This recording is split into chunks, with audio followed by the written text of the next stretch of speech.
Ninasema shangwe na vigelegele. Inua mikono yako hivi, fanya hivi.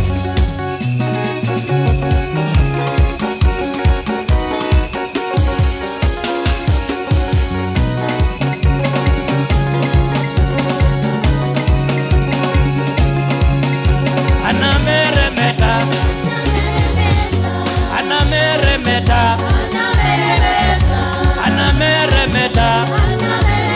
Bwana Yesu anameremeta. Bwana Yesu anameremeta. Haya shangwe na vigelegele.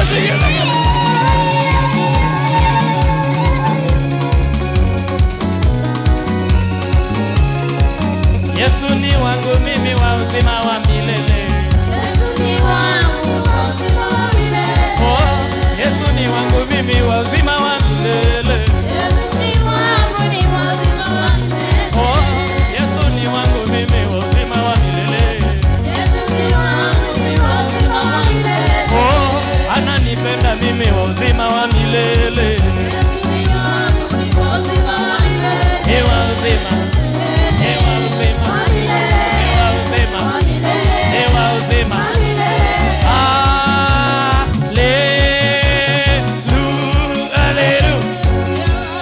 Pigia Yesu makofi mazuri. Inua mikono yako, mwambie Yesu akuguze mchana wa leo. We worship you, King of Glory. We bless you. We magnify your name. There's no other God like you. You are blessed, our Father. Lilia Bwana, tumwambie Bwana akusaidie. Najua Bwana atatenda. Najua Bwana atatenda. Hata kama itachukua muda. Najua Yesu atatenda.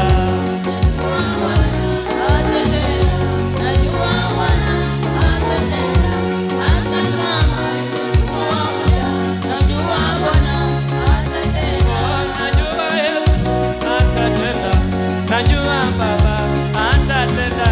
Hata kama itachukua muda. Najua Yesu atatenda.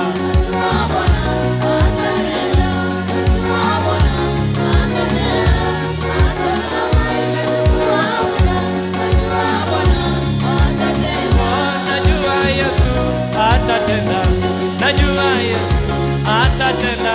Hata kama itachukua muda. Najua Yesu atatenda.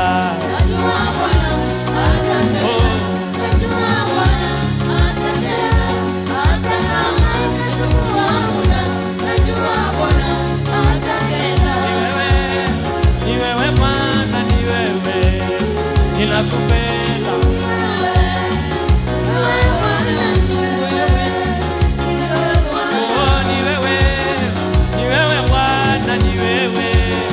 Ninakuita. Oh, ni wewe. Ninakupenda, ni wewe. Nisaidie.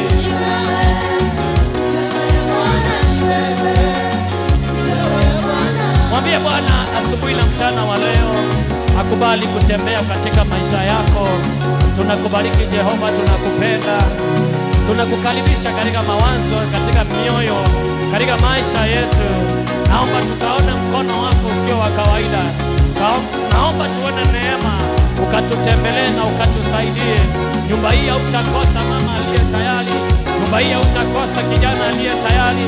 Naomba ukageuze maisha, ukatupe neema isiyo ya kawaida, ukatupe msaada usio wa kawaida, ukaitikie kilio cha watu wako, ukatembelee mahitaji yetu asubuhi ya leo. Tunakulilia mtakatifu wa watakatifu, kamwachilie Roho wako Mtakatifu anayefanya musako, akafanya musako ndani ya anga hii, akang'oa kila kazi ya ule mwovu ibilisi. Tunahalika uwepo wako, damu yako Yesu ikanene mema katika maisha yetu. Damu yako Yesu ikatuponye. Oh my God, chukua nafasi ya kwanza katika ibada ya leo. We worship you. We bless you. Hakuna Mungu kama wewe. Kama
ya leo atembee kwa nyumba yako, atembelee watoto wako, atembelee kazi yako. Mwambie siku ya leo na isiwe na ibada ya kawaida. Mwambie akuondolee aibu, mwambie akuondolee kuaibika, mwambie akuondolee kuteseka. Lelea Bwana, mwambie akuondolee magonjwa, akuondolee kukataliwa, mwambie akuondolee chochote ambacho kimetumwa kwa anga yako. Mwambie akuondolee kuaibika, akuondolee ndoto mbaya, akuondolee maradhi, akuondolee mapito ya maisha. Mwambie akuondolee machozi ya uchungu. Mwambie Bwana akupe maisha mapya. Mwambie Bwana akupe season mpya. Mwambie Bwana akupe season mpya. Oh yes.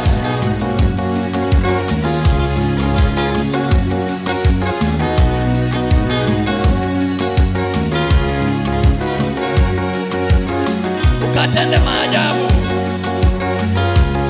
Nyosha mkono wako ufanye makuu. Nyosha mkono wako utupe maisha mapya. Tunakulilia kwa madhabahu. Tunakulilia Jehova.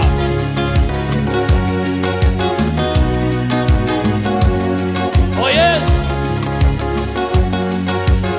Ametenda maajabu. Ametenda maajabu. Ametenda maajabu. Sifuni jina lake.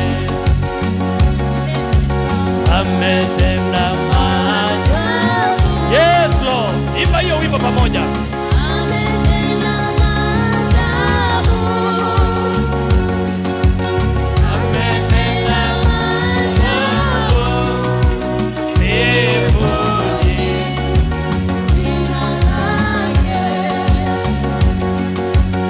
Ametenda maajabu.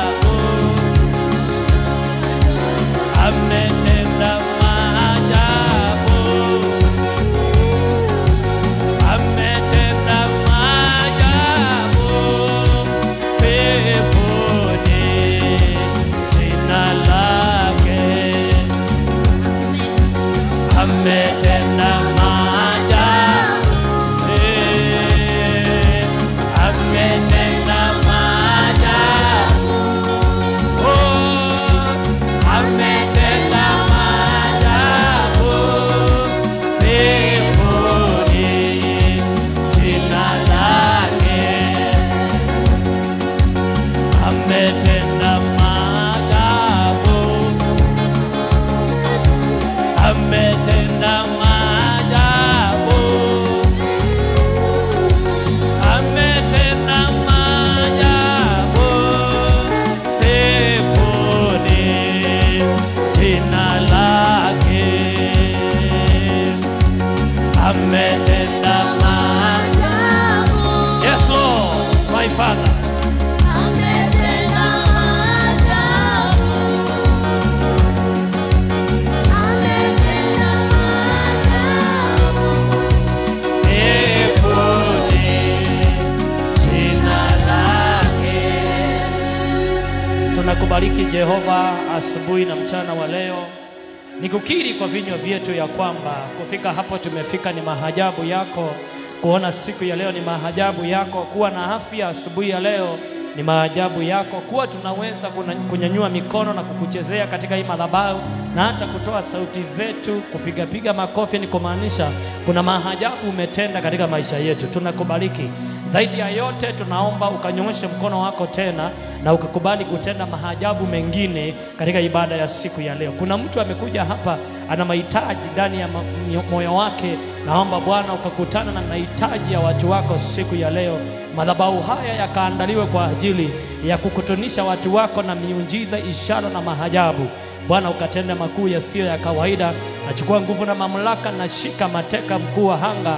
Kila roho yote pinzani, kila roho ambayo imetumwa, kila roho ambayo imejituma, tunaishika mateka katika ulimwengu wa rohoni.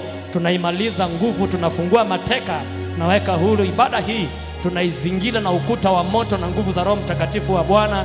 Jeshi la malaika tukiachilia ianze kuhudumia kila aspect ya maisha yetu. We bless you and we honor your name because our Lord Jesus Christ, you have heard our prayer. In Jesus' name we pray and believe. Some will say amen. Amen. Amen. Come on, put your hands together for Jesus Christ. Hallelujah. Salimia mtu aliye karibu na wewe, mwambie Yesu atakutendea maajabu leo. Yesu atakutendea maajabu. Salimia mtu, acha wivu. Salimia mtu, mwambie Jesus will do wonders to you today. God bless you. Have your seat. Na Mungu akubariki, na unapoketi unisaidie kupigia makofi waibaji wetu hapa. Wana kazi nzuri sana.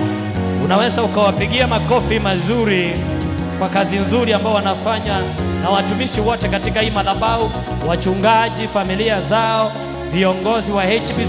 Come on, appreciate them wherever you are. Media fraternity, security, wapigie makofi mazuri. Viongozi wa wamama, Sunday school, come on, do something. HBC, Utawala HBC, Gosheni HBC, Emmanuel HBC, Mount Zion HBC, Diaspora HBC. Come on, put your hands together for Jesus. Wapigie makofi watu wametoka sehemu mbalimbali, kule Kawangware, kule Mlolongo phase 1, phase 2, phase 3, Kadhangaita, wametoka Athi, Machakos, wametoka Utawala. Wapigie makofi ambao wametoka Pipeline kule Jenga, wapigie makofi. Amen. Salimia jirani yako, mwambie tunaitwa King's Love Ministry. Tunaitwa King's Love Ministry. Pure love, pure love. We love one another. Pure love. Pure love. Upendo kabisa. Upendo kabisa. Amen. Amen. Kitabu cha Obadia chapter 1 verse 17. Naongea kwa dakika za kuhesabu, na ninaleta ujumbe unaitwa Addressing Demonic Entry Point, ama kushughulikia njia zile mashetani yanatumia. Na ni kitabu kile cha Obadia Obadia iko na chapter moja tu, kwa hivyo ni Obadia 1:17. Inasema, but upon Mount Zion there shall be deliverance, there shall be holiness, and the house of Jacob shall possess their possessions by right. Father, I bless you because of deliverance, because of restoration, because of grace of the prophetic and anointing, because of blessings. Take control in this altar, in our service. Do what man cannot do, and take all the glory in Jesus' name. Obadia kifungu cha kwanza mstari wa 17. Bali katika mlima Sayoni watakuwako wenye kuokoka. Katika mlima Sioni watakuweko wale ambao wakuokoka, wakukombolewa. Na utakuwa mtakatifu. Na ule mlima utakuwa mtakatifu. Na nyumba ya Yakobo watamiliki milki zao. Na nyumba ya Yakobo itamiliki milki zao. Amen. And upon Mount Zion there shall be deliverance. Amen.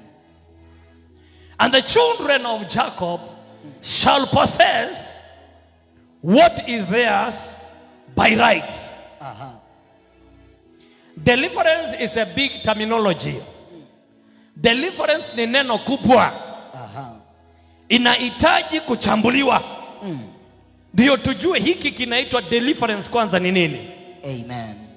Maana kuna watu wana ufunuo hapa na pale wa kuhusu deliverance. Na maybe we may think we know it all. Only to come to realize that we know nothing about deliverance. Amen. Amen. Na nataka nikupe maybe definition mbili ama tatu za deliverance ni nini. Maana mimi ni mwalimu wa injili. Pasipo na mambo yale mengine, I am a teacher of word, and specifically deliverance and the prophetic. Glory to God. Amen. What is deliverance? Deliverance is to close the doors opened by the enemy. Ukombozi ni kufunga milango iliyofunguliwa na adui. Kuna watu wanapitia cheche za maisha. Kuna watu wanapitia mapigo ya maisha. Na hawajahusika kwa ajili ya kufungua ule mlango. Lakini ulifunguliwa na adui. So tunaposema deliverance, and upon Mount Zion there shall be deliverance, tunasema katika hii mlima wa Zayoni kutakuwa na kufunga milango ile adui amefungua kinyume na wewe. Sema Bwana Yesu. Bwana Yesu. Mama utaongea, sema Bwana Yesu. Bwana Yesu. Kila mlango ambao umefunguliwa na adui, ndio nipitie mapito ya maisha, na hiyo mlango ufungike siku ya leo. Sema amen. Amen. Number 2, deliverance is to dismantle the evil platform prepared for you by your ancestors. Deliverance is to dismantle the evil platform prepared for you by your ancestors. Ya kwamba deliverance ni kuharibu ile nafasi imeandaliwa ya kimashetani na walio tutangulia. Kila unafanya saa hii, kuna vile kitapata yule mtu wa kesho. Amen. Amen. Kila unafanya saa hii kita affect yule mtu wa kesho. Na kwa hivyo wale walikuwa nyuma yetu, kulingana na kitabu cha Lamentation chapter number 5, kuna vitu walifanya na wakaandaa uwanja wa vita wa mashetani kwa ajili ya kupiga maisha yetu. Na kuna watu tuko hapa na tunapitia rapsha za maisha kwa sababu ya wale watu ambao walitutangulia. Na kwa hivyo tunaposema deliverance, tunamaanisha kuharibu zile njia zimetengenezwa na walio tutangulia ndio tupitie mapito. Sema Bwana Yesu. Bwana Yesu. Sema my Father, my God. My Father, my God. Today by the power that makes you to be God. Today by the power that makes you to be God. I dismantle every evil platform. Every evil platform. Prepared by my ancestors. Prepared by my ancestors. I dismantle every evil platform. Every evil prepared by my forefathers. Hallelujah. Hallelujah. Amen. Number 3, deliverance is damaging the works of devil in our life. Ukombozi ni kuharibu kazi za shetani. Kulingana na kitabu cha 1 John chapter 3 verse 8, and for this reason the Son of God was made manifested to destroy the works of the devil. Amen. Hallelujah. Amen. So ukombozi ni kuharibu kazi za shetani katika maisha yako. Kuna watu ndani ya miili yao kuna kazi za shetani. Amen. Amen. Wanaumwa na hapa, wanaumwa na hapa, wanaumwa na tumbo, wana gesi kwa tumbo, wanaumwa na wapi, wanasumbuka hapa na pale, kwa sababu ndani ya miili yao kuna kazi za shetani. So ukombozi ni kuharibu kazi za shetani. Hey, karapasaka yalapa. Amen. Wakati unasikianga mahali pana kuuma, kama kuna daktari yako hapa, tafadhali tutasameana. Hapa tunaongea deliverance. Amen. Salimia jirani yako, mwambie naona unakaa kama daktari. Naona unakaa kama. Tutasameana sana. Tutasameana. Hapa tunaongea mambo ya ukombozi. Hapa tunaongea mambo. So masomo tuweke chini kwanza. Masomo tuweke. Utatuhudumia kesho. Utatuhudumia kesho. Amen. Amen. Ukiumwa na mahali, for example unaumwa na kifua, wakati unasikia hiyo kifua kinauma, ni mashetani huwa yanapiga muziki, yanachezea hapo. Amen. Amen. Na yakitoka yakienda kutangatanga, unasikia pametulia, hata unasema palikuwa pananiumba, pameniachilia. Amen. Amen. So for this reason the Son of God was made manifested to destroy the works of the devil. So deliverance is destroying the works of the devil in our life. Please permit me to destroy the works of the devil in your life. I permit you. Hawa wajanipatia ruhusa, sijui kama hawa watanipatia ruhusa. Amen. Sijui wala kama watanipatia ruhusa. Sijui nyumbani kama watanipatia ruhusa. Na hapa na kule Sema kazi ya shetani. Kazi ya shetani. Tunaiharibu saa hii. Tunaiharibu saa hii. Na ndio unaonanga tunapofanya ukombozi, kuna mahali huwa unasikia ninachukua laini nyingine, ninaambia mapepo haribu kazi yako. Haribu, destroy your work. Alafu unaanza kuona inatoa kitu hapa. Unaanza kuona inatoa, wanatoa. Baadaye akisimama namuuliza shida yako ni nini? Unasikia akisema na umangwa na hapa. Namwambia sasa angalia kama inakuuma. Anaangalia anasema imepona. Maana tumeharibu kazi za shetani. Leo tunakwenda kuharibu kazi za shetani. Amen. Madeni ni kazi za shetani. Kukataliwa ni kazi za shetani. Na ndio unaona mashida yote ndani ya mwanadamu. Kuna vile inakuwa represented kwa hii mwili. Amen. Amen. Mashida yote kwa mwanadamu kuna vile inakuwa represented kwa hii mwili. Glory to God. Amen. Ukiwa unakataliwa kazini, unakataliwa kwa nyumba yako. Na niambie hiyo mapepo toa kukataliwa.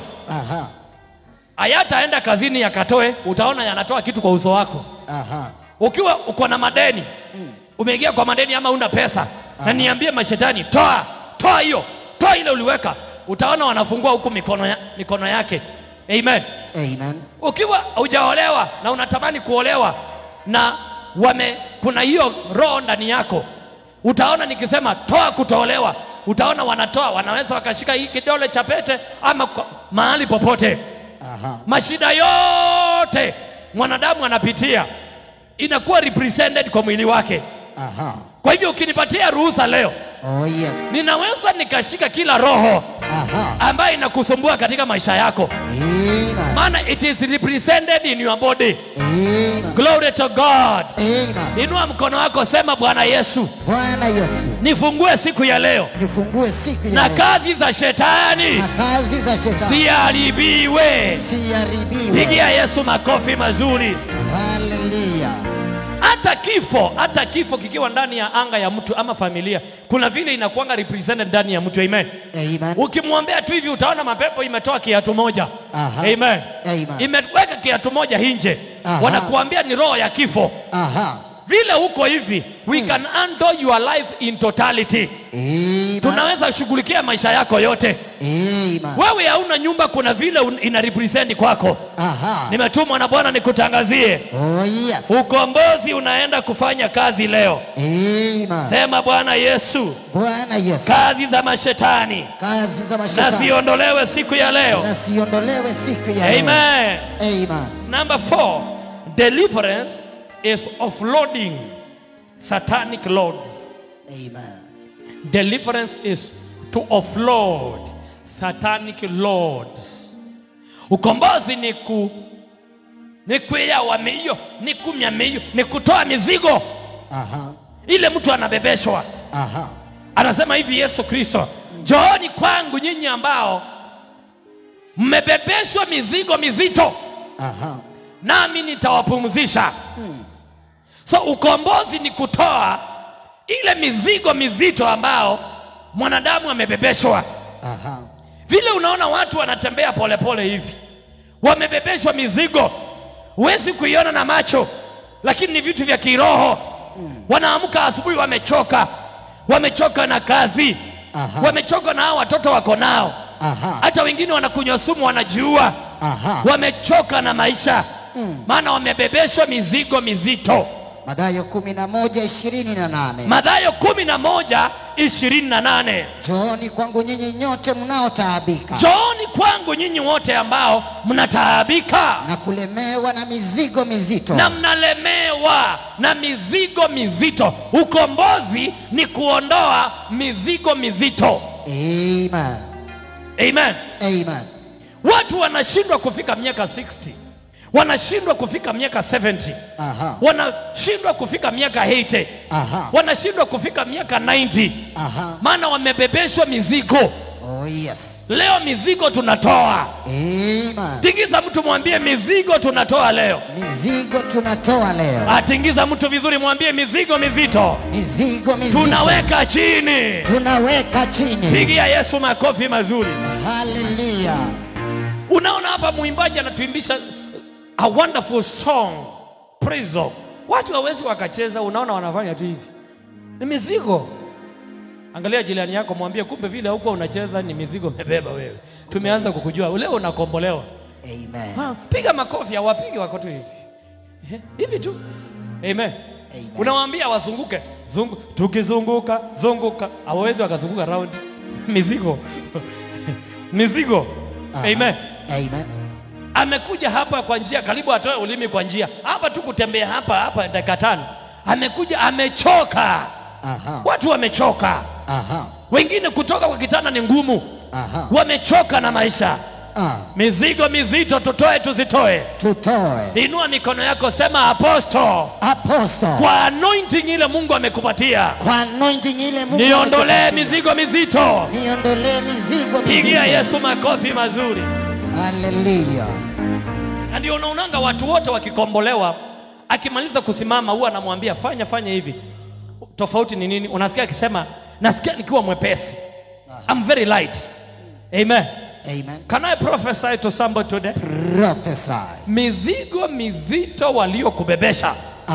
Tunawaregeshea kwa mabega yao. Amen. Nasema tunawaregeshea. Amen. Sema mizigo mizito. Iliyo juu ya kichwa changu. Rudi mahali ulitoka. Piga nduru kwa Yesu. Hallelujah. Hiyo makofi haitosha unless uko na mizigo mizito. Hallelujah. Number 7, deliverance, it is to escape the trap of the enemy. Deliverance is to escape the trap of the enemy. Ni kuponyoka mtego wa maadui.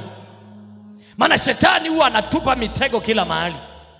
Anatupa mitego kila mahali. Na kwa hivyo deliverance, it is to escape from the prison of the devil, from the traps of the devil. Na nataka nikuombea siku ya leo. Oh yes. Hakuna siku ingine watakushika. Amen. Wakifikiria wamekushika unaponyoka. Amen. Apokea neema ya kuponyoka. I receive. Nasema pokea neema ya kuponyoka. I receive. Utaponyoka kwa madeni. Amen. Utaponyoka kwa magonjwa. Amen. Utaponyoka kwa laana. Amen. Utaponyoka kwa kifo. Amen. Utaponyoka kwa kuhangaika. Amen. Sema kuponyoka. Kuponyoka. So deliverance, it simply means also to escape from the trap of the enemy. Na shetani huwa anawekea watu traps kila mahali. Traps. Unadanganyana hapa. Mahali pengine unachukua pesa unakosa kurudisha. Unaambia mtu utampiga na baadaye unakumbuka umeokoka. Unaambia mwingine ninaweza weka wokovu chini nikutuange alafu nichukue na unaenda kumbe ni to trap. Hiyo tufitu anaendelea kuconnect to, anashikanisha yote. Siku moja atakuwa anajua ya kwamba hauwezi ukapata neema akupate.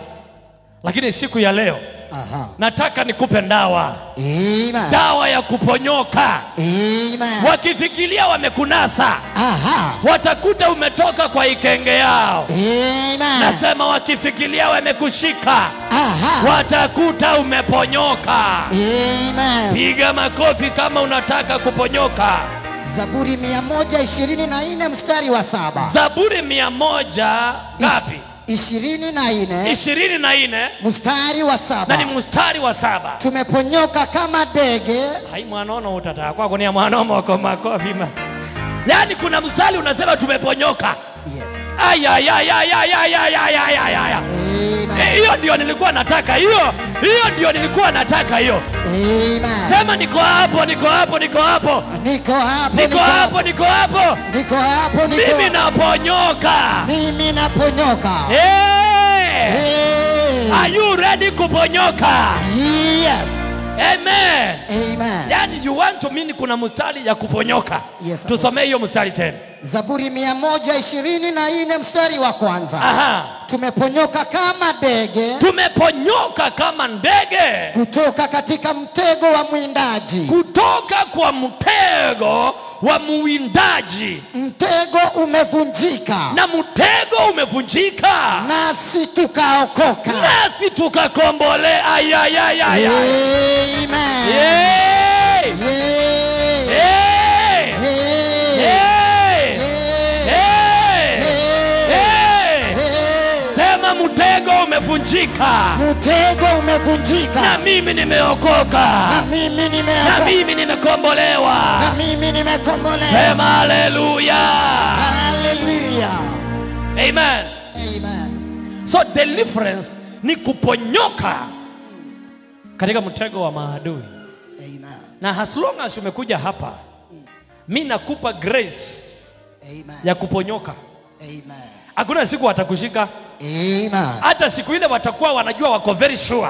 Aha. Umefanya hivi na umefanya hivi na umefanya hivi. Aha. Na wamekuwa allowed kukunasa. Aha. Wakishika watashika upepo. Aha. Amen. Ni asema ukwata makaa kwata nzebe. Amen. Wakikushika watashika upepo. Amen. Maana aliyezaliwa ndani ya roho Aha. ni kama upepo. Amen. Hauwezi ukajua Amen. mahali ametoka na mahali ameenda. Aha. Mimi ni kama upepo. Amen. Pigia Yesu makofi mazuri.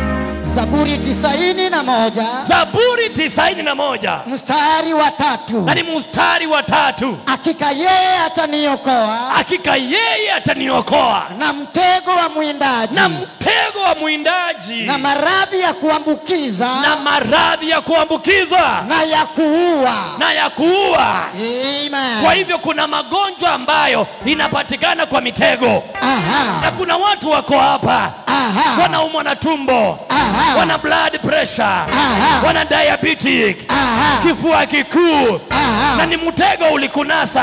Aha. Leo utakuachilia. Amen. Nasema kuna mtu atawachiliwa leo. Amen. Sema deliverance. Aha. Sema deliverance. Deliverance. Deliverance. Deliverance. Deliverance. Deliverance. Sema yes. Hey. Salimia mtu, mwambie leo naponyoka Leo naponyoka kutoka kwa mtego wa maadui. kutoka kwa mtego wa Na maadui. itakuwa hivyo miaka yangu yote. Na itakuwa hivyo. Nitakuwa mtu wa kuponyoka. Nitakuwa mtu wa kuponyoka. Amen. Amen. Glory to God. Amen. Number 6, deliverance is removing demonic legal grounds over your life. Amen. Ukombozi ni kutoa sheria zile zilikubalia hiyo hali ukuwe nayo kimaisha. Aha.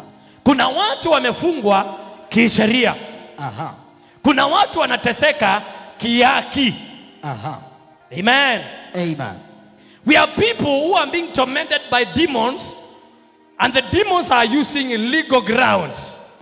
Actually, they have rights Aha. to torment.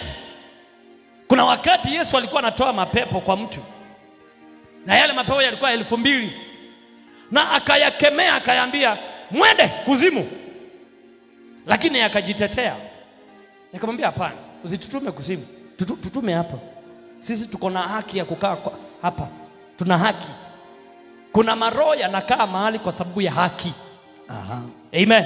Amen. Na ndio huwa yananyanyuliwa na sadaka.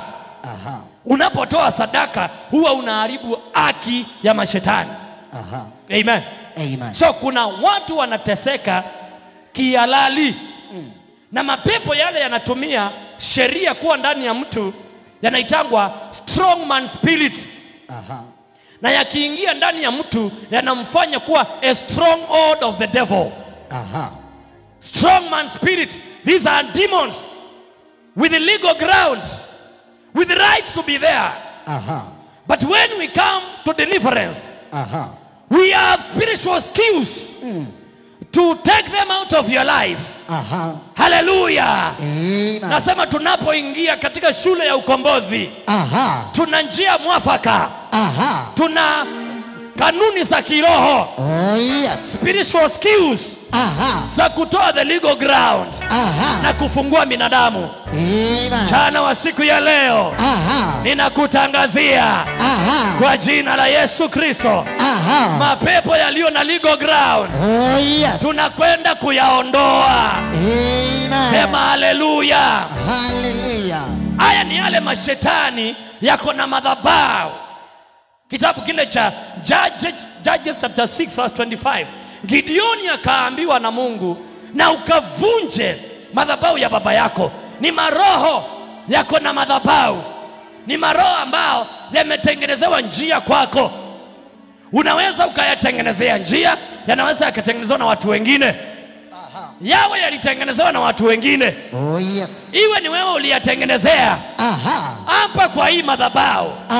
Tuko na ujuzi. Amen. Ya. Hallelujah. Nasema tuko na ujuzi. Wa kuyapangua. Wa kuyatoa.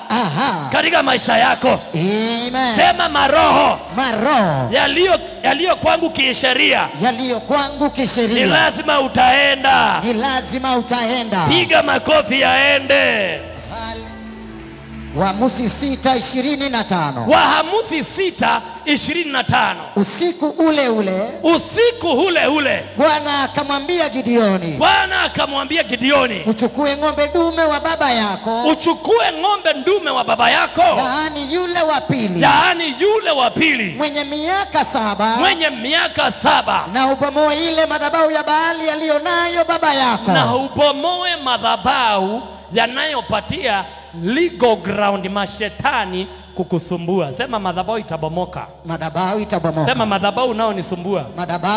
Utaenda chini siku ya leo. Kwa jina la Yesu. Amen. Deliverance number 7. Deliverance is to capture what the enemy stole from you. Ukombozi ni kuendea kile waliiba kutoka kwako. Ni kunyakua, ni kulazimisha ulegeshewe kile chako. Matthew 11:12. Ufalme wa Mungu ama ufalme wa mbingu ulipitia mapigo, na wenye nguvu wanauendea, wanauchukua tena, wanauendea. Kuanzia leo nataka ukasirike na uendee vitu vyako. Uendee magari yako. Uendee mashamba yako. Uendee ndoa yako. Hakuna kupumzika mpaka vitu vyako virudi. Sema Bwana Yesu, nisaidie kuendea vitu vyangu. So deliverance ni kuendea kile adui alichukua kutoka kwako. Kuna mtu ana drive magari na ni yako. Kuna mtu anatumia nyota yako kazini na ni yako. Kuna mtu anatumia nyota yako kwa ndoa na ni yako. Kuna mtu alisoma na nyota yako. Kuna mtu amenunua mashamba na nyota yako. Kuna mtu anafanya biashara na nyota yako. Shetani ni mwizi na watumishi wake ni wezi. Kulingana na John chapter 10 verse 10. The devil is a thief. He came to steal, to kill and destroy. But Jesus came to look for what was stolen and to give it back to us in fullness of measure. Hallelujah. Amen. Na Yesu alitufundisha njia ya kuendea zile vitu vimepotea. Akasema hata kondoo kama ni 100 na moja imepotea, mchungaji anastahili kuendea hiyo moja irudi. Hakuna kitu tunawachia shetani. Nasema hakuna kitu tunawachia wachawi. Kama Yesu aliwacha kondoo 99. I mean ukiwa na 99 uko na he. Ukiwa na 80 umescore he. Ukiwa na 75 uko na he. I mean you don't need to look for the rest. You have already, you have whatever it takes. Lakini Yesu alitufundisha njia nyingine. Akatuambia it is either 100% or 100%. Akasema kondoo 99 zinaweza zikawachwa. Aendee hiyo moja imepotea. Wiki hii tutaendea ile yako imepotea. Tutaendea baraka yako. Nasema tutaendea baraka yako. Na ndio maana katika mafundisho ya Yesu alipokuwa akifundisha deliverance, kuna wakati mmoja alifundisha message yenye utata sana. Amen. About the lost coin. I mean tunafanyana na coin nini? Lakini he was teaching about the lost coin. Amen. I mean Jesus, you have everything. This world belongs to you. This mountain belongs to you. Everything here belongs to you. What do you have with the lost coin? We have been losing coins all the time. But Jesus taught about the lost coin.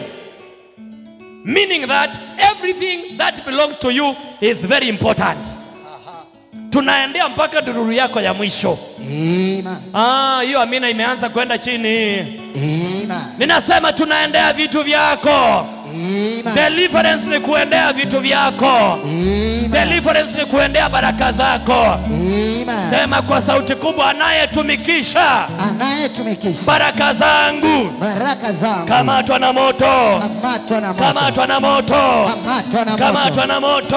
Kamatwa na moto. Kamatwa na moto. Kamatwa na moto. Kamatwa na moto. In the name of Jesus.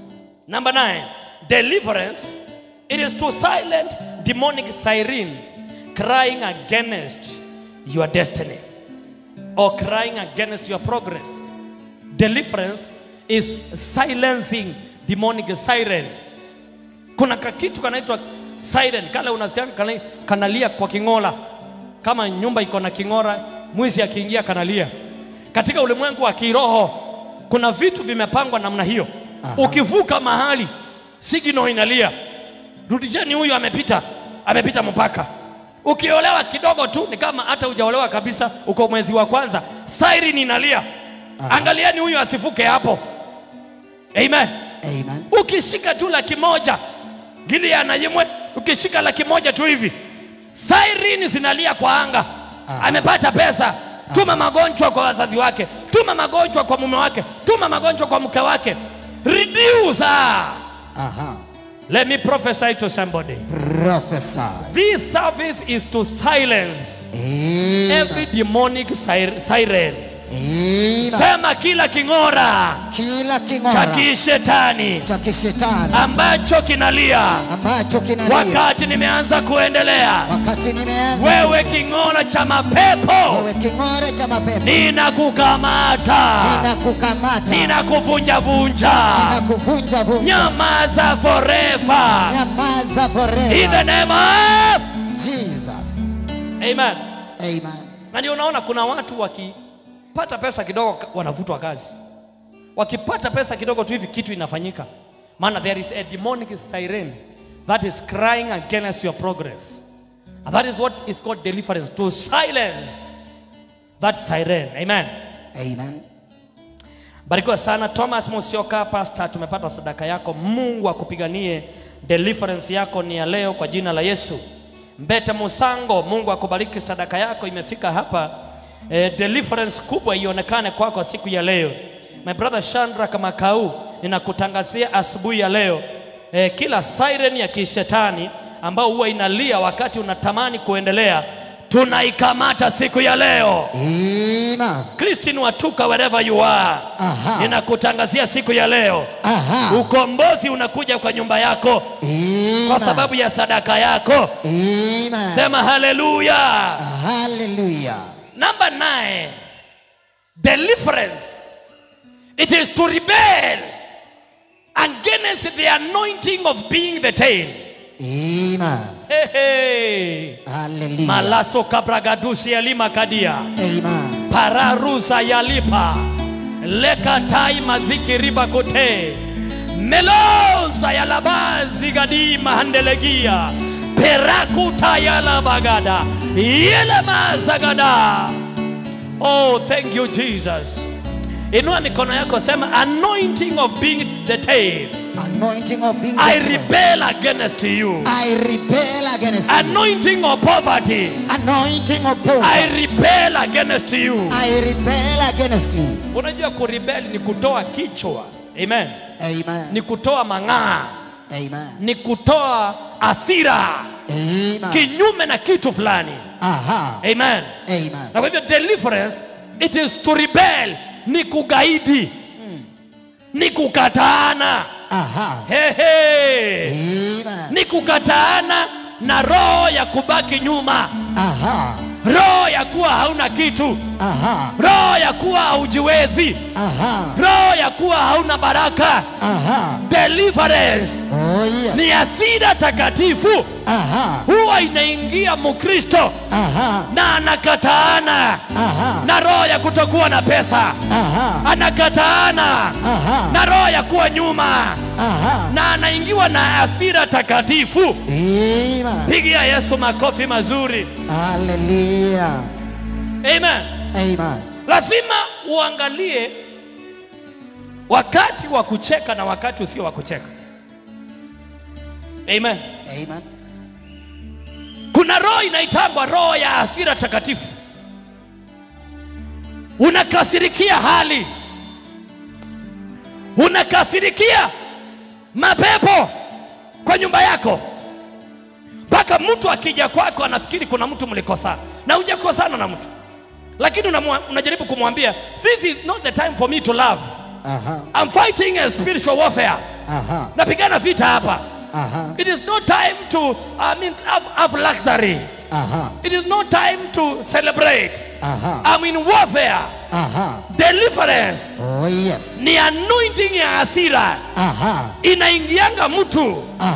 Anakasirikia. Oh yes. Roho ya kuamkia. Roho ya kuchelewa kupata baraka. Sema Bwana Yesu. Bwana Yesu. Siku ya leo. Siku ya leo. Weka deliverance ndani yangu. Weka deliverance ndani ya yangu. kugaidi. Ya kugaidi. Roho ya kuchelewesha baraka. Roho ya kuchelewesha. Sema haleluya. Haleluya. Amen. Amen. Kuna watu unaangalia wanafurahia na hakuna kitu wako nacho. Wanafurahia na nyumba imefungwa. Let me tell you, kuna hasira takatifu inaingianga ndani ya mtu. Inasema liwe na liwalo. Hapa mnaona hapa patakuwa na njia. Mpende na msipende. Hapa tutapata njia. Amen. Hapa hapa kuna njia hapa. Amen. Mimi mnaniona nitakuja na gari yangu hapa. Amen. Mimi mnaniona nitakuwa na shamba yangu. Amen. Na unakasirikia kila roho ambayo inakataa usikue hivyo. Amen. Angalia jirani yako, mwambie moto sana leo. Moto sana. Moto sana leo. Deliverance is to rebel the anointing of poverty.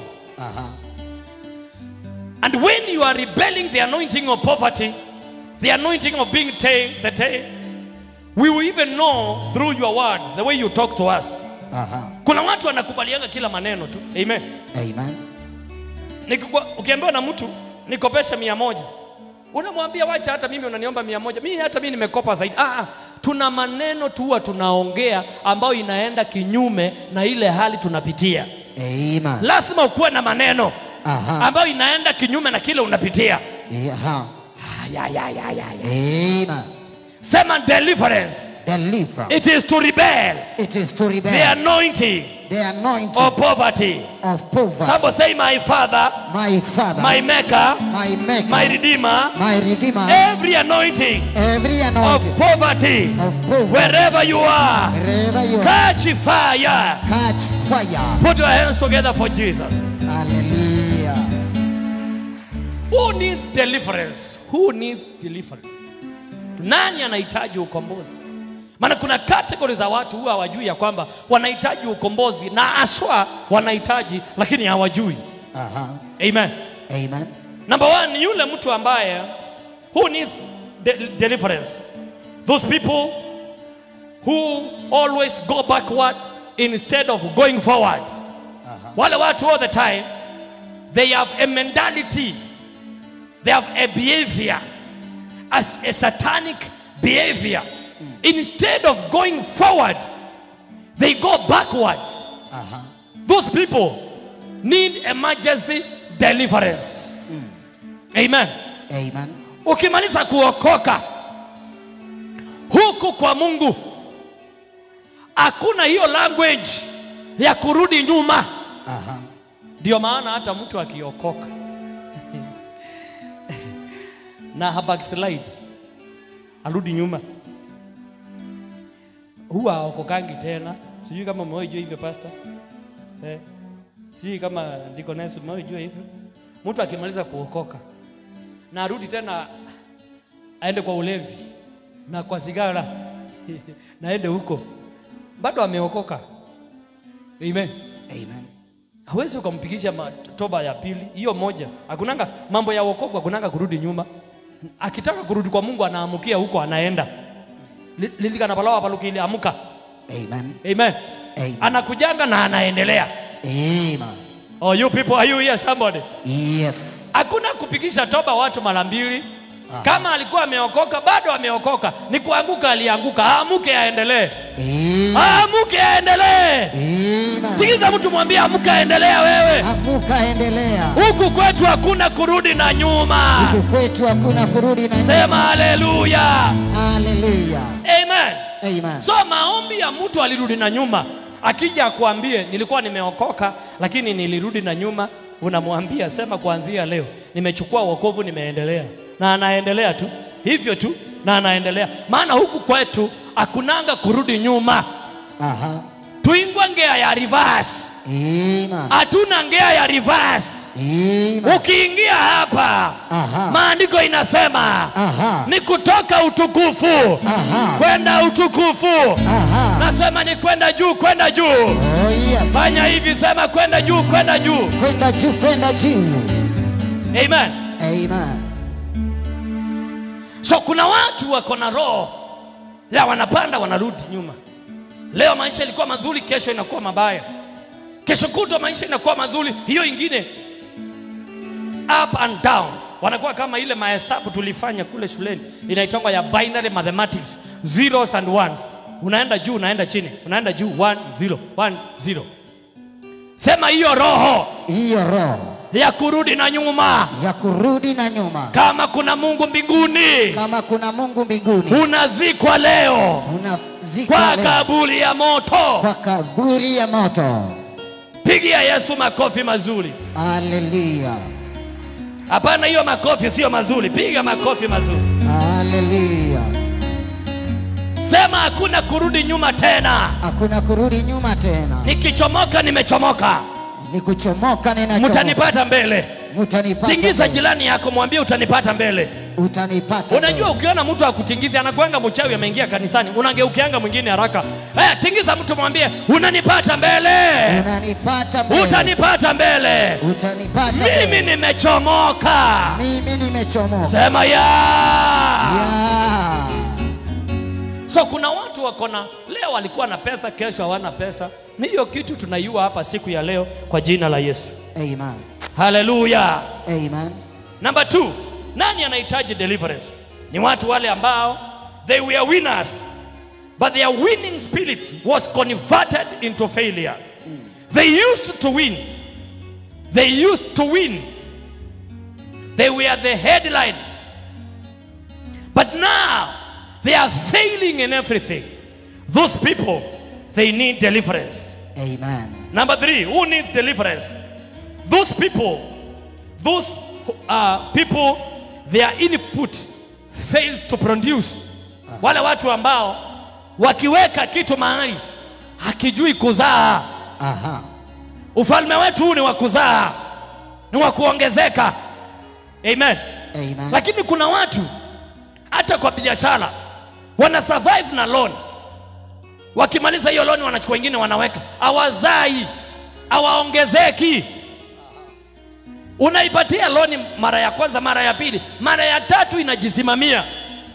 Na kama itajisimamia, unakimbia kwa Apostle Meshach haraka iwezekanavyo. Unakombolewa. Maana unahitaji ukombozi. Amen. Amen. Unakuta your input cannot produce. Your input ni kama iko tasa. Ukiweka pesa mahali, hata kama ni chama, hiyo chama inakufa. Ukiweka mahali pesa mahali, hiyo biashara inakufa. Unahitaji ukombozi wa dharura. Amen. Tikiza jirani yako, mwambie ukitoka hapa, kutoka hapa utazaa matunda. Utazaa matunda. Maana Biblia inasema, tutawajua kwa matunda yao. Kwa matunda yao. Utaleta matunda hapa. Utaona matunda kwa nyumba yako. Saidia kuhubiria jirani yako, mwambie utalete matunda. Utaleta matunda. Amen. Amen. So those people who don't produce, their input cannot produce. Umesomeshwa mpaka ukamaliza form 4. Hiyo elimu hakuna kitu inasaidia. Umeenda college, hiyo elimu haisaidii kitu. Na tuliuza mbuzi, tuliuza kaploti mahali, tuliuza kashamba. Sasa unakaa kama yule mtu hata hakupata kitu. You need deliverance. Amen. Amen. Na siku ya leo kwa jina la Yesu, ukikanyanga ile mlango ukienda nyumbani, chochote utashika hivi kitazaa. Amen. Mungu atabariki kazi ya mikono yako. Amen. Nasema Mungu atabariki kazi ya mikono yako. Amen. Sema haleluya. Haleluya. Sema matunda. Matunda. Matunda. Matunda. Sema roho ya matunda. Roho ya matunda. Nitembele. Nitembele. Piga makofi kwa Yesu. Haleluya. Amen. Amen. Number 5. Who need deliverance? Number 4. Those formerly who were rich, but they are not rich now. Those who were rich then, but now they are not rich. Those who used to get amount of money, big amount of money, but right now they cannot get it. Something happened in your life. You need deliverance. Amen. Amen. Number 5. Those who were married, right now they are not married, and they desire to marry, but they are not marrying. They need deliverance. Glory to God. Amen. Those who used to be employed, number 7, they used to have jobs. All the time walikuwa anaitwa kazi hapa, hata akiwa ndani ya hii anaitwa hii. Right now there is no employment. They need deliverance. Amen. Sema deliverance. Deliverance. Number 8, those who have been enslaved by demonic behavior, demonic habits. Wale ambao wameshikwa ukombo, wamekuwa enslaved na tabia fulani. Amen.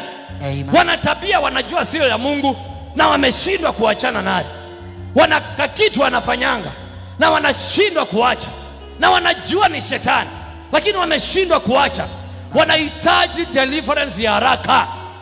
Na wengine wanafanya vitu wameficha. Amen. Amen. Wako na tu vitu wameficha.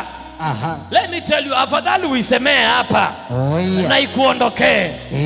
Mimi sifichi shetani tena. Hata siendi na yeye kwa nyumba tena. Sikai na yeye tena. Nitamfichua yeye. Aondoke kwa jina la Yesu.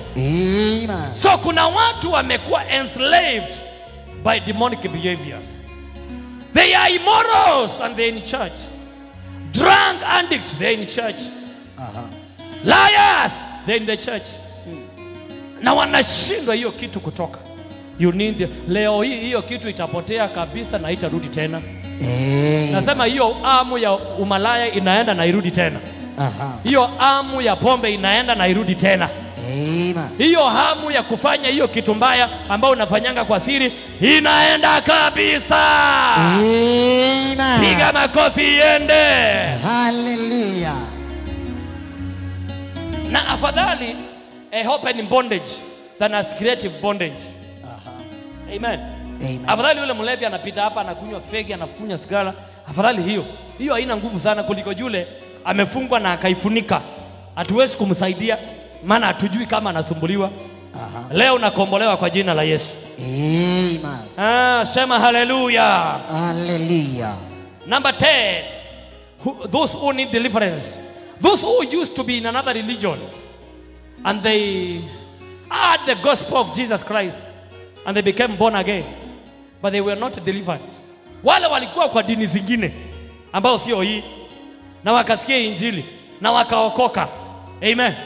Amen. Kuna vitu vya huko vya kutoa. Tunaenda pamoja? Yes. Kuna vitu vya huko vya kutoa. Wale walikuwa kwa dini zingine, sio Ukristo, walikuwa kwa dini zingine ambao they don't profess Jesus. They don't confess Jesus. They don't proclaim Jesus as Lord and Savior. Amen. Amen. You can preach a gospel of salvation to them. But after receiving salvation, they need deliverance. There are strong covenants there. Amen. Amen. Na kwa hivyo kama ulikuwa hizo dini zingine na ukasikia injili ya Kristo na ukaokoka na ulipookoka unashindako kwa nini maisha ibadiliki? Na umemkubali Yesu, umetoka huko ukaja hapa na maisha imekataa kubadilika, leo nakombolewa. Nasema leo nakombolewa. Nasema Hallelujah. Sema Jesus. Jesus. Deliver me. Deliver today. Me. Today. Hallelujah. Unganisha mikono yako, patia Yesu glory kubwa. Hallelujah. Amen. Amen. Number 11. Those people who used to connect themselves with the diviners, with witchcraft, with false prophets. Then you realized, that pastor was not a clean pastor, was using some demonic powers. Now you are born again. I mean, you came to a true church. It is not enough to come to a true church. You need deliverance. Amen. Amen. Wale watu ambao walienda kwa madhehebu ya manabii wa uongo na wamejaa kila mahali, hata hapa wamejaa kila mahali. Unajua ukija hapa na ukosa kukombolewa, utakuwa unashindwa kwa nini life ibadiliki. Na ndio unaona wale ambao wanawachilia, unaonanga wakikombolewa hapa, unasikia mapepo ikiongea ndani yao, nasema mimi ni pastor.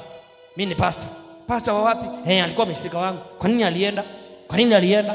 Tutamfuata, tutamsumbua. Anahitaji kutenganishwa na nguvu za divination. Sio watu wote wanaita Mungu Mungu, wanamuita Mungu wa Biblia. Tingiza jirani yako, mwambie apostle anakusaidia na usikii. Apostle anakusaidia na usikii. Tingiza mtu tena, mwambie sio kila mtu anaita Mungu Mungu. Anaita Mungu wa Israeli. Anaita Mungu wa Israeli. Kuna miungu nyingi. Kuna miungu. Lazima utambue hiyo miungu. Lazima utambue. Ufichue hiyo miungu. Na ukombolewe. Sema hallelujah. Hallelujah. Sema my Father my God. My Father my God. Kila mahali nilipitia. Kwa divination. False prophets. Leo nakombolewa. Sema hallelujah. Hallelujah. Salimia jirani yako, muulize ulipitia wapi ukija hapa. Ulipitia wapi ukija hapa? Muulize nani ni nani kwako? Nani ni nani kwako? Nani ni nani? Nani ni nani kwako? Nani ni nani? Amen. Amen. Hapa napataka story nyingi sana. Hata kuna mshirika aliniambia juzi, akiingia tu hapa kanisa lingine alikuwa anaenda, huyo pastor ni kama huwa anajua, anaanza kumuita, kumtumia message akiwa hapa. Hapa tu anamwambia toka. Toka hapo. Toka. Amen. Amen. So there are people who have been exposed to divination. Let me tell you, and I'm giving you this one as a free advice to you. Siku ile utapata mtu wa Mungu wa kweli, na ujue this is a man of God, this is a woman of God. This church uingie tu hivi by the Holy Spirit witnessing, usikie roho wa Mungu akikwambia this is a true church. Remain to that church. Support that church. Amen. Pray for that church. Amen. Are you understanding what I'm saying? Yes. Because they are very rare. Very rare. Very rare. Hii deliverance unaona naifanya hapa, prophecy naifanya hapa, na kuambia twende tufunga tutafute Mungu. Tunakuja hapa tunaona Mungu. Wengine wanahendea mashetani baharini. Wakuje kufanya hivyo hivyo tunafanya. Na tuko hapa tuwa expose kwa jina la Yesu. Amen. Na tunawatoa kabisa. Amen. Mchanga ya Nairobi na watapika. Amen. Hallelujah. Amen. Inua mkono wako, sema mahali popote nilipitia kwa nabii wa uongo, akaniwekelea mikono, na akachota nyota yangu, akaniwekelea mikono, na akachukua kipawa changu. Siku ya leo anakamatwa, anakamatwa, anakamatwa. Sema yes. Yes. Amen. Na ndio unaona, let me tell you, because I'm an apostle. Amen. I'm allowed to teach the truth and the truth only. Ni rahisi sana kuona mtu anakuja church hapa, hata afanywe muujiza yote anataka, hata afanywe akuwe na ngali, hata apromotiwe kazini, akupatie ushuhuda ile hujawahi sikia dunia hii. Lakini mtu yeyote amewahi pitia kanisa ya divination, hata Mungu akimfanyia muujiza mkubwa namna gani, huwa akai kwa kanisa. Tunaenda pamoja? Yes. Hana nguvu ya kukaa kwa kanisa. Kuna kitu kiliwekwa ndani yake ambacho hakiwezi kikakubali ukweli. Amen. Amen. Lakini akienda mahali uongo unatwistiwa tu hivi, unatwistiwa hivi, ako hapo mbamba tumbamba. Hakuna hatari kubwa. Hata afadhali mtu alipitia kwa mganga kuliko mtu alipitia kwa false prophet. Hawezi akatulia kanisani. Mimi nimeisemea hapa saa hii. Sawa sawa. Yes. Utakuwa umekaa hapa unaweza ukaona. Utaona mtu amekuja, ameombewa, alikuwa amekufa akafufuka. Alafu anatoka church. Paka unashinda huyu mtu alikuwa amekufa kweli na akafufuka na amewacha kanisa. Maana ukimaliza kupitia kwa divination, unless ukombolewe, ni ngumu sana kukubali ukweli. Unasikia kitu kinataka kukutoa tu, na sio kupenda kwa mtu. Ni ile roho alipandiwa kule. Ya. Tingiza mtu mwambie deliverance iko na mwenyewe leo.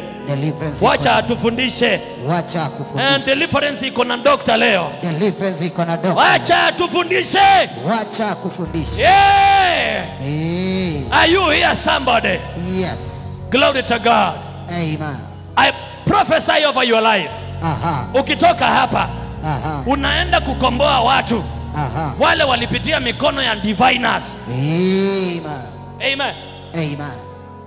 Na utakombolewa siku ya leo, maana maybe ulienda pale ukitafuta msaada na hukujua.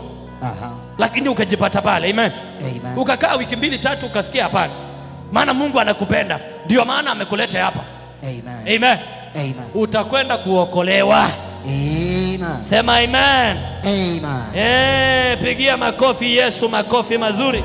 Hallelujah. Amen. Are you here somebody? Yes. Barikiwa sana wewe ambao unaitwa nani? Mary Mutisho, barikiwa, sadaka yako imefika kwa hii madhabahu. Anointing hii kutembelee sana. Mary Kioko, barikiwa, sadaka yako hii tumeiona. Grace ya Bwana ikutembelee. Miriam Mudhama, sadaka yako imefika. Anointing ikutembelee. Purity Kingedo, mahali ulipo, nguvu za Bwana sije juu ya maisha yako. James Mwanza, sadaka yako tumeiona, pokea baraka za Yesu. Banis, wherever you are, pokea baraka za Yesu.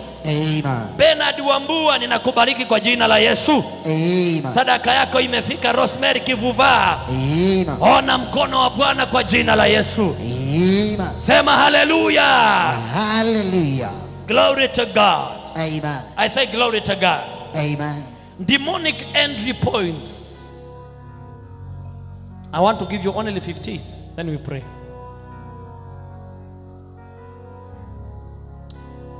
We worship you, Jesus. Lama soko ya laba. Aina 15 mapepo inatumia kuingia. Number 1. Inaitwa dhambi. Sin. The more you practice sinning, the more demons enter your life. In fact, sin is more powerful and it has another meaning, not the meaning that you know. Amen. Dhambi ni mlango. Ukifanya dhambi umefungua mlango. Amen. Ninatubu dhambi. Yeye unatubu, unafunga. Lakini umewafungia ndani. Tena unafanya dhambi, ndio huyo unafanya usherati. Unafungua mlango, wanaingia. Mungu nisamehe, nimesamehewa. Unafunga, lakini umewafungia ndani. Amen. So deliverance ni kuwatoa nje. So the more you sin, the more you invite demons. You can repent, it is okay. You will be forgiven, it is okay. But later you will need deliverance. And deliverance is not cheap, it is costly. Number 2, demons enter through bloodline. Mapepo huwa inatumia laini ya damu. Damu hiyo yako kuna mahali inaongea, ama iko na mashimo, ulimwengu wa kiroho. Na kuna mapepo inawasatembea hapa tu, inapita tu hapa. Halafu inaangalia mtu fulani, nasema huyu damu yake tunaweza tukaingia. Amen. Wale wametoka kule tumetoka, ndio ulikuwa unasikia kuna watu ulikuwa unasikia damu yake ni mbaya. Hata kama yake ndugu. Si umesikia hiyo? Hata ukamgonga hivi, amwage damu, unasikia ukoo anakusanyika. Damu ya huyo mtu ni mbaya. Amen. Kwa sababu mapepo inatumia milango ya damu. Ndio maana ile shida unapitia sio huyu ile anapitia, because it can use bloodline. Ndio maana coming Sunday tuna Holy Communion, ibada ya kukunywa damu ya Yesu. Ndio tuangalie tuweke damu ya Yesu ndani ya connection ya mili yetu. Amen. Amen. Number 3, mapepo inatumia kitu inaitwa soul tie.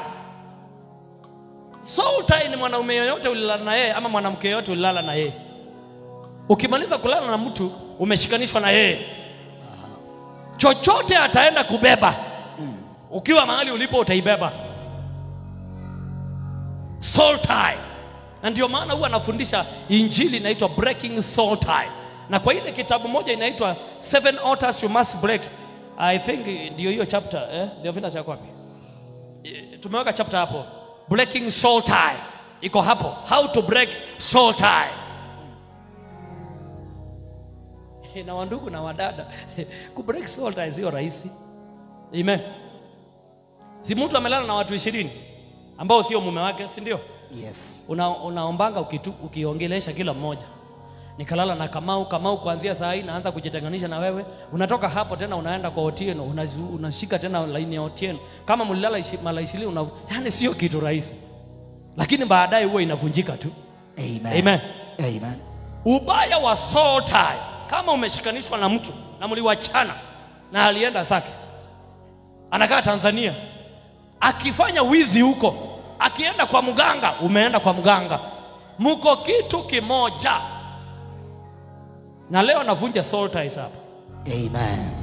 Mtu yeyote mlishikanisha pamoja na umutaki, leo mnawachana. Amen. Sema soul tie. Soul tie. Inavunjika leo. Inavunjika leo. Kwa jina la Yesu. Kwa jina la Yesu. Wakati mwanaume analala na mwanamke, nafsi yake huwa inatoka na nafsi ya huyu mwingine inatoka, zinaingia kwa covenant. Amen. Amen. Soul ya mwanaume, soul ya mwanamke zinaruka, zinashikana hivi. Mahali hii itaenda. Amen. Amen. Na ndio maana kuna watu kuoa ni ngumu sana, maana kuna mtu mwingine anakudai.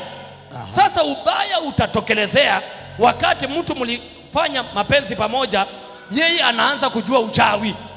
Atakufunga, atakuangaisha, atakusumbua milele. Afadhali ukubali ukombolewe leo. Amen. Sema soul tie. Soul tie. Vunjika. Vunjika. Pigia Yesu makofi mazuri. Hallelujah. Njia ingine maroho uingililia, naongea 15 demonic entry points. Inaitwa dishonoring parents. Kutotii wazazi wako. Kuongea kinyume na wazazi wako. Your parents, there is a cover they are giving you. Wawe ni wazazi wa kimwili ama wazazi wa kiroho. Amen. Amen. Kama wewe ni mtoto wa hii madhabahu, there is a cover I am providing for you. Amen. Kuna umbrella nimekushikilia. Siku ile utapitanisha mdomo, uongee kinyume na huyo mzazi, anatoa kiroho tu hivi, anatoa umbrella yake. Na yale mapepo ambao yalikuwa yameshindwa kukufikia kwa sababu ya umbrella yake yanakufikia. Pia mzazi wa kimwili, baba yako na mama yako mzazi, as long as ndio walikuzaa, wanakushikia umbrella. Ukipitana nao siku moja, na uwe wewe ndio ulikuwa makosa, maana kuna uwezekano wa kukosea. Lakini hata kama wamekukosea, lazima ujue kuna mahali wamekushikilia. Na wewe hakuna mahali umewashikilia. Yani kumaanisha kuwazuia. Amen. Amen. So when you go against your parents, kuna nyoka ya pangoni, Biblia inasema huwa inakuuma kisigino. Amen. Amen. So all the time ukisikia unapitana na mzazi wako, amend the ways. Amen. Enda na njia ya amani. Amen. Ni kweli huyo mzee sio mzuri, hata alikuambia atakukatakata. Amen. Amen. But tafuta njia. Juanga wewe ni mtoto na kuna mahali amekukava. Amen. Amen. Amen. Kuna watu waliondoka kwa cover hii ya huduma hii. Wanahangaika, wanasumbuka, wanateseka, not because of anything, but when they were going out, they decided. Amen. Amen. Mewe makwatu ni kintu cha umila kilomo. Amen. Amen. Walisikia wameshikwa na kitu cha kuongea tu. Kwani aposomesha ndio apostle huku ndio iwacha twende. Nini wewe usitu. Hiyo tu peke yake cover ikaondoka. Cover ilipoondoka, kuna mapepo huwezi kuyazuia. Yanazuiliangwa na mtu ako na authority juu ya maisha yako. Baba ni baba. Including baba wa taifa. Amen. President kuna mahali amekava hata kiroho. Amen. Amen. Biblia inasema uongozi wote unatoka kwa Mungu. Tuheshimu wazazi wetu wa kimwili, wa kiroho. Sema haleluya. Haleluya. Glory to God. Methali 20:20 inasemaje? Ikiwa mtu atamlaani baba yake au mama yake, na ikiwa mtu atamlaani baba yake ama mama yake, taa yake itazimwa katika giza nene. Na taa yake ukasimwa huyo ni wake bindu. Amen. Taa yake itazimwa katika giza nene. Kama mtu atamlaani baba yake. Ninaongea hivi nikijua kuna mababa na kuna wazazi Kiisraeli, hata kuna wengine wachawi. Amen. Amen. Lakini umepatiwa hekima ya kuwashughulikia. Amen. Amen. Usibishane nao. Jitafutie njia yako, jitenga na njia yako. Amen. Amen. Nunulia mke wako kashamba mahali, endeni mkakae na huko. Amen. Amen. Amen. Kama mnasumbuliwa sababu mko hapa, tafuta kanyumba huko, muende na huko, mkae na huko, mtumiange ka kitu tu hata kama ako namna gani. Amen. Amen. Kuna mtu anakombolewa kwa jina la Yesu. Amen. Sema Bwana Yesu. Bwana Yesu. Na ukanisaidie. Na ukanisaidie. Mchana wa siku ya leo. Mchana wa siku ya leo. Number 7, kile ambacho number 6, kile huwa kinalete demonic entry points ni when you have unforgiving spirit and bitterness. Wakati unakuwa mtu wa kukasirika na mtu wa kutosamehe. Wamenikosea. Ni sawa wamekukosea, lakini hiyo kutosamehe kwako na hiyo kukasirika kwako ni mlango umefungulia mashetani. Na ndio unaona kuna magonjwa huwa tutakuja kuyapata baadaye kwa watu wasiosamehe watu na watu ambao wako na mauchungu ya mioyo yao. Kuna magonjwa ina hiyo. Amen. Amen. Bitterness and forgiveness. Siwezi kumuongelesha mimi. Nani aongelesha na nani? Mimi. Siwezi muongelesha yeye. Sawa. Hiyo vile unaendelea kusema huwezi muongelesha, kuna pepo nyingine imekuingia. Angalia jirani yako, msalimie, muulize ni watu wangapi uongeleshangi? Ni watu wangapi? Na ndumeano utanena si wewe? Tikiza mtu mwambie tuache kusumbuana. Ni watu wangapi uongeleshi? Ni watu wangapi uongeleshi? Amen. Amen. Unforgiveness and bitterness. It is a demonic entry point. Let me tell you. Unforgiveness and bitterness inapiganga yule amekasirika kuliko yule amekasirikiwa. Tunaenda pamoja? Yes. Ukinikasirikia leo, wewe umekasirika ndio uko kwa shida kuliko mimi. Amen. Amen. Unajua alinikosea, alinitukana. Sawa, alikutukana. Do you know Mungu anaongeanga na shetani? God speaks with the devil. Shetani huwa saa zote anapeleka report. Anasema huyu Mary alikuwa kanisani leo lakini alikuwa na dozi. Leo tukimaliza ibada shetani na Mungu atakuwa na mkutano. Shetani na Mungu. Amen. Shetani na Mungu atakuwa kanisani. Huyu unaona huyu ulimpatia pesa lakini hakutoa fungu la 10 mgani huyo? Huyu. Nani mwingine? Wanasema Muinde. Muinde hakuja kanisani, alikuwa tu kwa nyumba, alisema leo anavua nguo. Shetani na Mungu wanaongea, wanapiga chat. Mimi siwezi ongelesha mtu mnagaanga kwa plot. Wewe ndio mkubwa kuliko shetani. Kwani wewe ndio ulizaa shetani? Hebu angalia jirani yako muulize, wewe uongeleshi watu, kwani wewe ndio ulizaa shetani? Wewe uongeleshi. Kama shetani anaongea na Mungu, kwani wewe ndio ulizaa shetani ama wewe ni ngukawa shetani? Amen. Amen. Let me tell you, mimi siwezi kasilikia wewe. Siwezi kasilikia, na ukinipigia simu nitachukua. Amen. Amen. Pasa unamaanisha ukosewi? Nakosewa, lakini sina hiyo time ya kukasirikia mtu na kubebana na vitu vya ujinga. My future inaningojea. Kuna safari iko mbele yangu. Kuna vitu viko mbele yangu. Amen. Na ndio Yesu alisema musameane 7 mara 70. Kila siku 7 mara 70. Salimia jirani yako, mwambie nimekusamehe bure. Nimekusamehe bure. Kwani nakukoenda hata kunenge chaone kana uwekeana. Do you know wala watu wakutosameana? Hata ukimpatia gari hawezi kukusamehe. Hata ukimpatia nini hawezi kukusamehe. Amen. Amen. Na unakutananga mke na mume wake wanakaa kwa nyumba moja, hawaongeleshani. Amen. Amen. Maguka wa shetani, hao ndio walizaa shetani. Azuni moyo the Satan Yesu.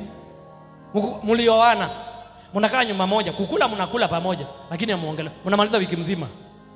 Continue, grandparents wa shetani. Continue. Deliver us. Amen. Amen. Inua mkono wako, sema Bwana Yesu. Bwana Yesu. Mimi sitaki kuzaa shetani mimi. Mimi sitaki kuzaa. Mimi sitaki kuwa mzazi wa shetani. Mimi sitaki kuwa mzazi wa shetani. Nifungue. Nifungue. Sema yes. Yes. Pigia Yesu makofi mazuri. Hallelujah. Kunikosea utanikosea, lakini niko na haki ya kutokasirika. Mimi niko na haki. Amen. Niko na haki ya kutokubeba. Hautanilazimisha mimi nikubebe. Hata zote nafikiria wewe, niko na haki. Vile wewe uko na haki ya kunikasilisha ni sawa. Lakini mimi niko na haki ya kuweka furaha ndani yangu. Am I talking to somebody? Yes. Niko na haki ya kutunza mazingira yangu. Sitabebana na ujinga wako. Hallelujah. Amen. Pokea neema ya kusamehe. I receive. Samehe na uende mbele. Amen. Piga makofi kwa Yesu. Hallelujah. The next number, demonic entry points. Wale watu wako na what we call tattoo and demonic marks. Tattoo and demonic marks. All tattoos and demonic marks. Wale wazazi wa kitambo hawawezi kuelewa tattoo, lakini tattoo ndo maana ndo ime. Amen. Ni vile wale wa saa hii wametengenezwa huku town na modern equipment, wamechorwa vitu. Tattoo and demonic marks. Nisikize vizuri kama unanipata. Kuna watu wengi, najua kuna wahubiri wengi sana wanasema tattoo haina shida, tattoo haina shida. Tafadhali usisikizane na watu ambao they are against the word of God. Biblia imesema let us not tattoo our bodies. Na the word of God is final. Mambo ya Walawi 19. Mambo ya Walawi 16. Mstari wa 28. Rudia tena. Mambo ya Walawi 19. Mstari wa 28. 19:28. Yes. Msichanje chale miili yenu. Na msije mkachanja chanjo milini mwenu kwa ajili ya mfu.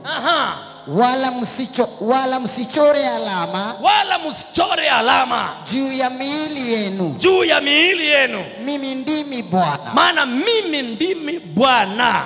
Amen. Okay, pastor, tushachora, tutafanya nini? Unaitolea sadaka.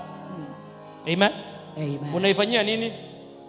Hii madhabahu inaweza ika-solve all problems, shida zako zote. Unaitolea sadaka, unasema hii kitu nilichorwa. Ulichorwa na pesa ngapi? 1,000. Unatoa 2,000, una cancel hiyo. Madhabahu inavunjangwa hiyo. Amen. Kitu yoyote ulifanya unaweza overturn kwa madhabahu. Amen. Tattoo itaenda wapi? Ita remain hapo, lakini neutralize the power. You have neutralized the power. Nimesaidia mtu na aweze akapiga makofi hapo. Hallelujah.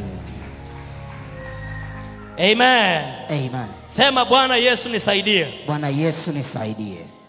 Ya mwisho kabisa. Palasakata. Demonic entry points inaitwa demonic foods. Chakula cha kiuchawi. Nilikuwa nikupatie 15, nimeandika sijui 40. Lakini mimi ni mwalimu wa deliverance, nitaendelea siku nyingine. Amen. Chakula cha uchawi. Be careful unakula wapi na unakula na nani. Tuko na watu siku hizi sijui wametoka wapi. We have so many wicked people. Ya kwamba they are using food to bring in demons to your life. Hao watu wote mnasikia tumbo itulii, gesi, sijui nini. Ni chakula ulikula. Na ni mtu alikupatia. Na si mtu mbaya, alikuwa anakaa kama mtu mzuri. Tumbo saa zote ni gesi. Unakuta sasa kuna chakula ukikula kidogo tu, mwili wako piga wewe out of proportion ya maisha. It's because of a demonic food you had. Hata hawa watu unaona hapa, wengine wako na mili hawataki, wengine wamekonda zaidi, hawataki hiyo kukonda, wanajaribu kuomba, wanaambia Mungu nifanye ninone. Na wengine hao wamenona, wanajaribu kuambia Mungu nipunguze. Not all of them, but there's 70% of them. Ni mtu aliwapatia chakula tu hivi, ikaingiza mashetani ndani ya mwili wao. Ndio huwa unaona tunaombeanga watu wengine weight inapotea yenyewe. Amen. Mtu anapoteza kilo 3, kilo 4 kwa sababu ya maombi. Si ati ni mazoezi, maombi. Maana kuna watu wamekula chakula cha kipepo. Amen. Amen. Let me tell you, jifundishe kukula kwa nyumba yako. Amen. Tunaenda pamoja? Yes. Na ukienda kwa hoteli na watu, jifundishe kujilipia chakula yako. Amen. Tuko pamoja? Yes. Jifundishe kulipia chakula yako. Amen. Umependa ubwete sana. Utanibaia nini? Chips. Twende ukule chips. Sasa si ndio huyo unaona umeanza kuwa na kichwa kubwa kuliko vile ulikuwa kitambo. Amen. Si unibaie, utanibaia lunch. Hiyo ndio wimbo iko town za zote. Nikikuja utanibaia lunch. Si ndio hiyo umebaiwa? Si ndio umekonda kuliko vile ulikuwa? Amen. Amen. Umekuwa mkubwa kuliko vile ulikuwa unataka. Unaenda mazoezi unakuta ni bure, hiyo mazoezi haitoshi. Unakunywa kitunguu saumu na ndimu na unapatiwa ingine inauzwa hapa kwa gari ya kupunguza mwili. Unakula hakuna kitu na kupunguza. Demonic food. Tumbo itulii kabisa. Unakuta ya kwamba umebaki na chakula moja ya kukula. Chakula zile zingine ukikula mwili unaharibika because of demonic food. Be careful na chakula. Dhambi ya kwanza kuingia duniani iliingia kwa sababu ya kukula. Amen. Amen. Ninaomba kwa jina la Yesu. Mtu yeyote alitegwa na chakula. Oh yes. Ukombolewe siku ya leo. Amen. Ukombolewe siku ya leo. Amen. Ukombolewe siku ya leo. Amen. Richard Mutuku, wherever you are. Kwa sababu ya sadaka yako. Pokea kukombolewa. I receive. Monica Mudhuka. Kwa sababu ya sadaka yako. Funguliwa mahali ulipo. Amen. Joseph Kioko. Sadaka yako tumeipata. Amen. Kombolewa mahali ulipo. Amen. Alan Munyoki. Sadaka yako imefika hapa. Amen. Funguliwa mahali ulipo. Amen. Joyce Mwendwa. Sadaka yako imefika. Amen. Kombolewa. Amen. Joseph Maingi. Mahali ulipo. Funguliwa mahali ulipo. Amen. Amen. Amen. And the last one ambao singewacha bila kuisema inaitwa demonic satanic arts ama black arts or black images. Kuna mapicha na ninaingia kwa nyumba naingia kwa nyumba za watu tu. Naangalia zile mapicha wameweka huko. Nasema hapa hawa watu hawataitwa shetani kwa nyumba zao. Kuna mapicha, especially this kind of demonic, majority of these demonic arts. Amen. Amen. Ati unaenda kwa nyumba ya mtu unakuta kuna nyumba kitu imechorwa mosquito, kama mosquito kamechorwa vizuri ama crocodile. Na sisemi kwamba kuna zingine nzuri, kuna nzuri, lakini this kind of black arts, majority of them they are connected with the demons. Okay, kuna sehemu town huwa zinachorwa. Unakuta ukuta umechorwa town, si ndio? Yes. Unaona vitu vimechorwa fani. How do you feel ukikaribia pale? Unasikiangaje? Hapo ni mahali unaweza pitia saa 6 za usiku ukiwa peke yako. No. Just the drawing itself. Kuna kitu ina ring kwa akili yako. Hata hujaangalia nini imechorwa, lakini umesikia kauoga tu hivi. So some of the drawing demonic arts, na sina shida nawe kama unachoranga vitu, lakini kuna watu ambao they are ancient of the devil. Na mapicha yanauzwa. Na mapete yanauzwa. Na vitu fulani vinauzwa vya kurembesha nyumba, kurembesha biashara yako. Na wewe kwa sababu una elimu ya ukombozi, unaenda unachukua vifaa vya shetani, unaweka kwa ukuta wako, unaweka kwa biashara yako. Mapepo yanashindia kuingia pale. Ninakuombea kwa jina la Yesu. Oh yes. Neema ya Bwana ikutoshe. Amen. Sheria za watu kukombolewa. Rules for effective deliverance. Number 1, be born again. Be born again. Amen. Okoka cha ukweli kabisa. Amen. Number 2, empower yourself with deliverance knowledge. Amen. It will not come automatically. Kichwa hii chako kiko na mawazo, and you must inform your mind. Amen. Ndio maana mzazi wako alipokuzaa alikupeleka shuleni. Ukafundishwa Kizungu. Ukafundishwa Kiswahili. Hii mambo ya ukombozi haitakuja automatic. Lazima uempower your mind.